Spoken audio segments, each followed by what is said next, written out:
हिमाचल प्रदेश में भारतीय जनता पार्टी किसान मोर्चा जनसंपर्क जन जागरण अभियान चलाया जाएगा। इस अभियान के अंतर्गत प्रदेश में 3 लाख किसानों का हस्ताक्षर करवाकर इसे राज्यपाल के माध्यम से प्रधानमंत्री नरेंद्र मोदी को भेजा जाएगा। भारतीय जनता पार्टी किसान मोर्चा के प्रदेशाध्यक्ष राकेश बबली ने कहा कि जनसंपर्क जन जागरण अभियान के तहत किसानों के हस्ताक्षर करवाए जाएंगे। उन्होंने कहा कि कृषि कानूनों को लेकर किसान हित के लिए प्रधानमंत्री नरेंद्र मोदी की नीति और नीयत स्पष्ट है। उन्होंने कहा कि देश का किसान प्रधानमंत्री नरेंद्र मोदी के साथ है। किसान आंदोलन की आड़ में कुछ देश विरोधी ताकतें राजनीति कर रही हैं।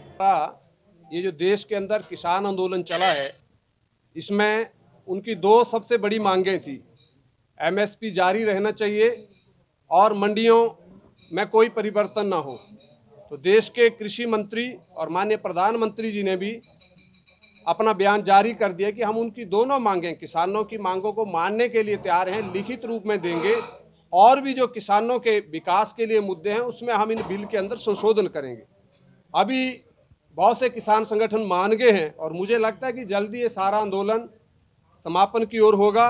किसानों की मांगें मान ली गई हैं और आने वाले समय में मुझे लगता है कि कुछ राष्ट्र विरोधी ताकतें और कुछ स्वार्थी राजनीतिक संगठन ये किसानों के कंधों पर बंदूक रखकर अपने निजी स्वार्थ हल करना चाहते हैं, जिसको किसान मोर्चा कभी ऐसा होने नहीं देगा। हम उनको बेनकाब करेंगे। और हिमाचल प्रदेश में भी भारतीय जनता पार्टी किसान मोर्चा अपना जनसंपर्क और जन जागरण अभियान चलाएगा और 3 लाख किसान परिवारों और बागबानों के परिवारों में जाकर हस्ताक्षर करवाकर माननीय प्रधानमंत्री जी को राज्यपाल जी के माध्यम से भेजेंगे, ताकि जो जितने इन्होंने तीनों विधेयक पारित किए हैं उसमें माननीय प्रधानमंत्री जी की नीति और नीयत कृषि और किसान के विकास के लिए है।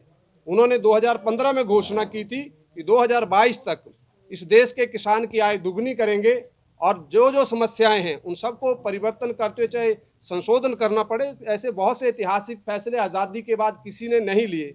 माननीय मोदी जी के साथ आज देश का किसान खड़ा है और मुझे लगता है कि सारे आंदोलन के समापन की ओर भी जो कुछ तत्वों को अगर छोड़ दिया जाए तो देश का किसान इन सारी उसकी सहमति बन गई है और जब अगले चरण की बातचीत होगी उसमें सारी समस्याओं का समाधान होगा।